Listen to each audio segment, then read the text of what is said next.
Hello everyone, Assalamu alaikum. This blog is going to be really different and very excited.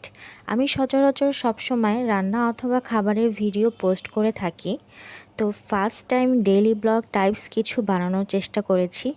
এই তো suddenly একটা বিয়ের নিমন্ত্রণ চলে আসে আমার বরের কাছে। নিমন্ত্রণটা আমাদের দুইজনের জন্যই ছিল। তো খুব অল্প সময়ে ছোট একটা প্রিপারেশন নিয়ে রেডি হয়ে বের হয়ে পড়লাম বিয়েবাড়ির উদ্দেশ্যে। তো আমাদের পৌঁছাতে একটু দেরি হয়ে গিয়েছিল, তাই কোনো দিকে খেয়াল না করে খাবারের টেবিলে বসে পড়েছিলাম। পাশ দিয়ে যে আসলে হোস্ট বা যার রেফারেন্সে আমাদের এই দাওয়াত বাড়িতে আসা আমার বরের বন্ধু, সেও খুব জোর করছিল খেয়ে নিতে।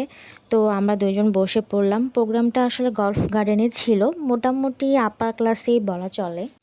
এই তো বোরহানি চলে আসছে, আর আমরা তো বাঙালি, প্রথমে আমাদের বোরহানি ঢেলে নিতে হবে গ্লাসে, তারপর টিকা, তারপর রোস্ট, সালাদ আর সব কিছু সার্ভ করে দিচ্ছিলো আমার বর। কারণ আমি আর হাতে ক্যামেরা ছিল, আমি ওকে বলছি যে তুমি আমাকে সব কিছু সার্ভ করে দাও, আমি ক্যামেরা ধরে আসি। তো সে আমাকে সুন্দর স্বামীর মতো সে আমাকে সুন্দর করে সার্ভ করে দিচ্ছিল। তো দিতেই আসে পর আমি বললাম যে আর দিও না, আমি আর খেতে পারবো না, এবার তুমি নাও। পরে সেও নিল। এবার খাবারের রিভিউতে আসি। আমার কাছে তো অসাধারণ লেগেছে। আমার কাচ্চি আসলে পছন্দ না, কিন্তু এই কাচ্চিটার মানে এই ক্যাটারিংয়ের কাচ্চিটা জাস্ট ওয়াও ছিল, ওয়াও। মুখে দেওয়ার সাথে সাথে কাচ্চির অথেন্টিক স্বাদটা মুখের মধ্যে আমার ব্লাস্ট করলো।